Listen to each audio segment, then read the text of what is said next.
Welcome to the Unfettered Wealth Podcast with Eric Tashlein from Connecticut Capital.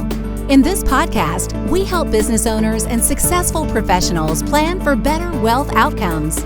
Join us for this journey where we explore ways to help you identify better wealth decisions to help you achieve an unfettered life. It's time to ask yourself, what do you want more of? Hello and welcome to Unfettered Wealth with Eric Tashlein. Eric, how are you this morning? Hey, I'm doing great, Eric. How you doing? I am doing fantastic. We were talking about the weather a little bit earlier, which this is not what the podcast is about today, but we're both we're due for some storms, right? Both of us are. Yeah, so we have a tropical storm brewing here off the coast, but nothing crazy. I think 40-mile-an-hour winds, so just battening down some of the hatches. I brought in the tomato plants this morning and a couple other things that I don't want to have fall over. Oh, so you got them like potted or something? Potted, and I'm not the best farmer in the world. I probably should have staked them to firm them up a little bit, and I haven't done that yet. Have you done the upside down bucket thing? I've not. Oh, no, that's a new one for me. Yeah, I saw it on a YouTube thing. I'm sure it's you put them in a bucket upside down, and they grow down, and then you just kind of pick them off like they're hanging off a tree. It seems neat, but I just don't know how that works. But yeah, one of these days. Anyway, so your tomato plants are inside, storm's coming, battening down the hatches, and we are podcasting. No matter what the weather is, right? We're podcasting. Absolutely. And, our topic today is, in the spirit of sheltering, right, is the Roth IRA. Exactly. Good transition. I like that. So what are we learning about with Roths today? I mean, a lot of people probably kind of know what a Roth is. You hear IRA, then you've got Roth IRA, 401k. All these are different types of retirement savings plans, if you will, I guess. Maybe you can clear that up for me. But most people kind of understand that Roth works a little bit different with taxes, right? Sure, yeah. Now, it's funny. It's been around more than 2 decades now, and I feel like probably the last 10 years it's been embraced, and it really should be looked at by everybody. I think it's a home run in many cases. So a Roth is a retirement account, offers tax deferral and tax-free withdrawals, which is great, as long as you follow some basic guidelines. And, I think most people are familiar with traditional IRAs. You put a dollar in, you get a tax deduction on your return, and with a traditional account, you get deferred growth, and then when you withdraw the money, then you pay income taxes on it. But the great thing about the Roth is there's no tax deduction, but there's no tax on all of the growth, and so you're kind of paying taxes on the seed and not on the entire oak tree, hopefully, that it grows into. So you in this case, you're going from always taxed in a traditional IRA to never taxed. And to me, that's just a home run. It's huge. Yeah. And so the way I would liken it is, and I know that, so is a 401k really just an IRA, right? In a way? Yeah. I mean, in a sense, it's like an expanded IRA, like much larger deferral amounts. Yeah. So, I mean, it's one of those things where it's coming out before it ever hits your bank account, right? If you're like on direct deposit from your job, that comes out before it ever hits your bank account. So it comes out pre-taxed. And so you're getting taxed later, whereas a Roth, you're actually needing to put money into it after you've already received it from your paycheck, right? Correct. Yeah. Right. And one option that it's funny, like most plans today have a Roth 401k option. Really? And we handle some 401k plans, and it's funny. There's a lack of participation when it comes to individuals' deferrals in the 401k.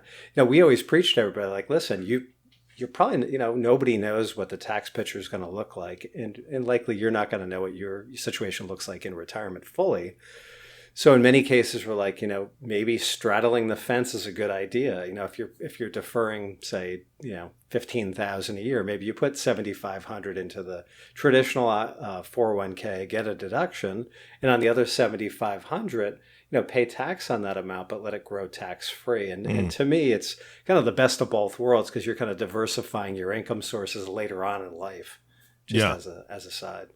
So let me ask you this. I know our audience is diverse and it's nationwide. Who should be considering a Roth IRA, and really when should you consider it? I mean, I don't know when is the best time to start one. Sure. So early and often, right? Just like voting. No, But right. whenever you have whenever you have earned income. So as an example, like if you have a teenager and she's working at a local ice cream shop, I mean, likely she's going to spend all her money, but but maybe consider setting up a custodial Roth for her. Let's say she's 16, and likely mom and dad might need to fund it. I mean, I know my teenager's always going to Panera. She hardly has anything left at the end of the month. And we're working on that. But until that happens, we've set up a custodial Roth for her. And it's just a great teaching tool. And really two huge benefits, right? A 16-year-old life expectancy's, I don't know, 80 years at this point, 75 years. And so great, hopefully growth over her lifetime. But then also, what we're trying to do is, buy a few stocks that she might recognize, and certainly diversify with like an exchange traded fund or something that's global, and but show her that hopefully during times where things are going well, right? Yeah, and hopefully just to get her in the mindset of saving. Well, and the problem is you brought up the thing that I think everybody struggles with. Me personally, if I worked at an ice cream shop, the only thing that would be growing is my waistline. there'd be no growth in a Roth or a savings account for that matter. But that's just me. But I think that's where a lot of people have that. If you can get a Roth 401k, that's great because then maybe you don't see it, right? But once it hits your bank account, that's where the discipline comes in, and that can be tough. So I love the fact that you're talking about. I've never heard of a custodial Roth, right? So, I think that's a fantastic idea for any parent or grandparent out there that can help to shape and teach that child, how to save and get them excited about what that growth looks like. So I think that's fantastic.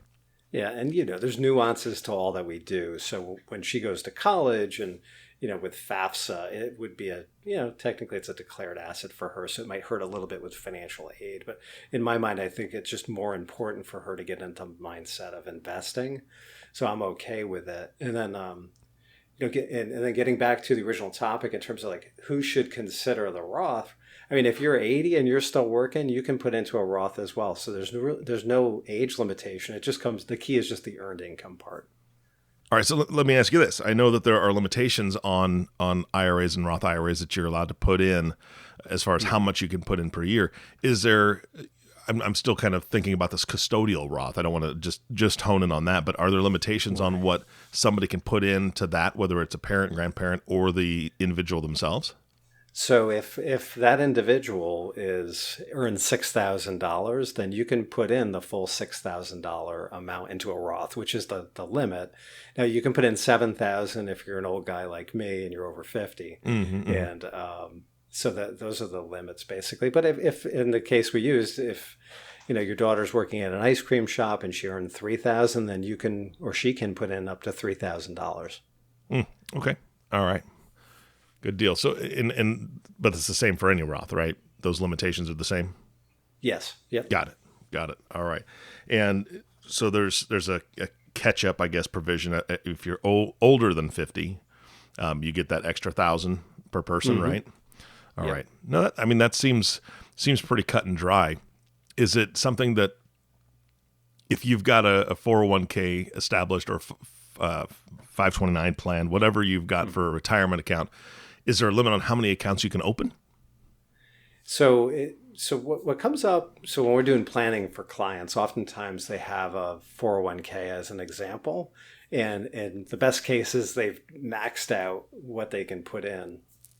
And so we'll talk to them about, and in those cases, generally they're above the income limits, which I don't want to get into. I mean, you can look it up. Basically, if you're a married couple, there's a certain amount that there's a level that you need to be under to be able to do a 401k and a Roth. But in many cases, people will exceed those limits. So what you can do, which is really cool, is called a backdoor Roth. And so in that example, somebody's putting in a full deferral to 401k, they have extra money, and they come to us and they say, hey, my wife and I would like to put in $6,000 each into a Roth. Is that possible? And we'll say, No, but there is something you can do to kind of get around the restriction, and it's called a backdoor Roth. And what you do is, and again, in the case where you don't have an existing IRA, so there's some nuances here, and that's why you really want to work with your advisor or your CPA to get it right. So we'll get into that, but what you can do is you can put $6,000 into a traditional IRA and then do a Roth conversion on that $6,000 and convert that amount into the Roth. And that's something we do here all the time. And I mean, there's a lot of, I shouldn't say there's lazy advisors out there, but there's a lot of advisors that won't. Yeah. Yes, there are. I'll say it. I'm not afraid of offending anybody if you're an advisor listening to this and you're lazy, stop listening. Okay. Or learn something. Maybe keep listening and learn something and be better. Sorry. Go ahead. Yeah. No. So in the spirit of, we always try to be, really proactive with clients and try to do whatever we can to help them achieve their goals. And often it's putting away extra money in as part of this backdoor Roth conversion. So I think it's just a great tool. So you put in $6,000 in traditional IRA, you convert it to the Roth, and then you've got $6,000 growing tax deferred coming out tax free later, which is a huge home run. Okay. So now you got my wheels turning. And we've talked about retirement accounts before, on previous podcasts, but let me ask you this. With a Roth specifically, since it is already taxed, if, let's say you pass away and you've got a beneficiary and let's say it's your children, your wife's set up for whatever for life or your husband's set up for life and you're going to name your kids as a beneficiary. Are there any tax implications for them if they're receiving something that you've already paid tax on? So that's the beauty of the Roth, right? When the children receive it, it comes out tax-free. So that's kind of a home run. And for those of you that are, in a Roth and, if it's able to grow over, hopefully another 40, 50 years of your lifetime, and then the children or grandchildren inherit it, it's a phenomenal estate planning tool, especially if you can grow that asset. Yeah. Yeah. Okay. Well, so I know that the law's changed. And again, anybody listening to this, you have got to consult an advisor, a professional like Eric. Obviously, I'm going to plug him on his podcast because it's his podcast and he's brilliant. But you need to talk to a professional. I know that the law's changed within this last year or maybe in 2019 to where you had to take money out of an inherited IRA or an inherited account over 10 years now, right? There's no more stretch IRA, but that doesn't affect the Roth at all, does it? So it does. I mean, so again, with the Roth, it's going to be a 10-year schedule at this point. But there's no tax, so it doesn't really affect them. Right. And you can, under the law, you can wait 9 years and take it all out in the 10th year. So it does give you some of that flexibility. Mm-hmm. But again, it's 10 years of potentially deferred growth coming out tax-free. Again, it's that's potentially another market cycle or two. So it's a phenomenal tool to use. And not everybody has a Roth. I think I typically find half of the folks we run into have them. Mm-hmm. But I think that everybody should have one, basically. I just think it's such a great tool. Yeah, absolutely. And I know that you have a deep bench. You work with a lot of different professionals. And when somebody's considering this, obviously depending on their situation, each person's individual situation is different. And that's why we always say to contact an advisor. But you're working alongside CPAs. You're working alongside estate planning attorneys to help your clients figure these things out. What is the general consensus from an estate planning attorney or the CPAs out there when it comes to a Roth and when you start to really have these discussions with your clients? Yeah, I think they're a home run, right? We talked earlier about diversifying income sources, having tax-free and taxable. And I think from an inheritance standpoint also, I think diversifying those income sources for the inheritor is huge. What is nice too is, with a Roth at 70 and a half, you're not forced to take a minimum distribution out of it. Mm-hmm. And so it just allows you to grow this asset, and hopefully, you make it into your 90s. It's fantastic. So estate planning attorneys, CPAs, financial advisors, I think in most cases really embrace the Roth, wholeheartedly. Yeah. All right. You spoke about converting earlier, right? Doing a Roth conversion. Is there ever a bad time to convert a Roth? And again, I think this is where some planning is involved, right? You want to do some financial planning and understand, hey, is this a benefit to me? I think in many cases when we're doing the Roth conversion software and analysis, if it's less than 10 years, if you're going to convert it, pay tax, I think, oftentimes if it's less than 10 years where you're going to start taking that money, then it's probably not a home run. But if it's a situation where you're going to convert it and you're probably not going to need it for more than a decade, then I think that's where you start gaining some traction. And I think that traction's exponential, beyond, say, 20 years. Got it. The other thing too, here's the challenge. When we have conversations on Roth conversions, there are some cases where you're okay keeping it in the IRA. For example, like if you have an IRA and and this is probably 2% of the population, but if all of your minimum distributions are going to be moved to a charity, then in that case, you're kind of offsetting the tax of the IRA. And so it's not a home run to be in a Roth. You wouldn't want to give Roth money to a charity, as an example. The other situation too is, which we've seen happen, is that let's say that somebody has a couple $100,000 in their IRA and they became ill and they're in that spend down process in a nursing home. Now in Connecticut, nursing home can be, $175,000 a year. So if you had converted to a Roth, took the tax hit, and then you're draining the Roth, it's not a great planning technique, because if you think about it, if you have that IRA and you're draining that to pay for a nursing home, once you get above 10% of your adjusted gross income cost-wise, that IRA basically is going to have all of its taxes, or most of the taxes, offset during that spend down process. Okay. So it's not all or nothing. With all of financial planning, with all of estate planning, it's never perfect. I think what you do is you kind of look at probability and say, okay, does it make sense to convert all this or part of this, and why? So I think that's the thing, is that I see a lot of folks going it alone with their financial planning. I see folks that are with advisors that are just not that sophisticated, frankly. And I think all of these tools can lend themselves to growing your net worth over long periods of time. So my best recommendation would be to work with sophisticated advisors, working with folks that that really do need to be aware of tax laws and estate planning and so forth. Yeah, absolutely. All right, Eric, this is a great podcast. It's great to learn new stuff like the custodial Roth, which actually brings me to my last question for this podcast, because I just thought about it. Is there a minimum to start a custodial Roth? Can anybody just start one, or is there like a financial commitment that they have to have up front? So I believe, it's about $50 a month. So I think you could start an account with many places at $50 a month. Yeah, that's not too bad. I think most people can handle that if they're going to do that for their kids or grandkids, and most people besides me working in an ice cream shop can probably handle that. Totally. I know you can. Okay. All right. I'll give it a shot. All right, Eric, any closing thoughts for today? I would just say, in this environment, it's possible, maybe your IRA is a little less than it was at a certain point in time.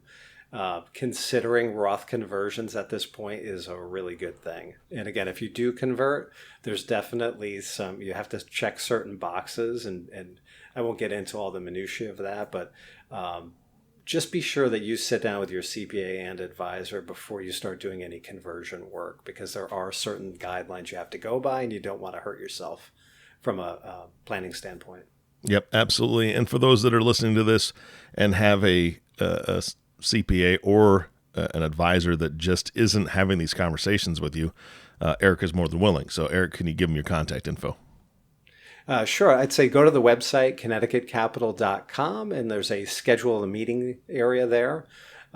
There's also an email that you can send to us, info@connecticutcapital.com, or just pick up the phone, call us, 203-877-1520. All right. Fantastic, Eric. Thank you so much for your time today. Thank you, Eric. I appreciate it. You bet. And the last thank you always goes to you, the listening audience. Thank you for tuning in and listening to the Unfettered Wealth Podcast with Eric Tashlein. If you have not subscribed to the podcast yet, please click the subscribe now button below. This way, when Eric comes out with a new podcast, it'll show up directly on your listening device. This makes it much easier to share these podcasts with your friends, family, and maybe your kids. Get them to listen to this so they can begin to understand and ask those questions about saving money and about planning for the future and kind of what growth looks like in an account. And then you can bring Eric in and have a conversation all together and maybe get them excited about what they can do for their future. That'd be a great idea to start them off on the right foot. Again, thanks for listening today. For everyone at Connecticut Capital Management Group, this is Eric Johnson reminding you to live your best day every day.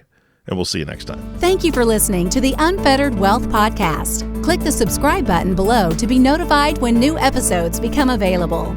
The information covered and posted represents the views and opinions of the guest and does not necessarily represent the views or opinions of Connecticut Capital. The content has been made available for informational and educational purposes only. Content should not be construed as personalized investment, legal, or tax advice. Please consult your advisor, attorney, or tax advisor in regards to your individual situation. Eric Tashlein is an investment advisory representative of Connecticut Capital Management Group, LLC, a registered investment advisor. Connecticut Capital Management Group, LLC, and Connecticut Benefits Group, LLC are not affiliated.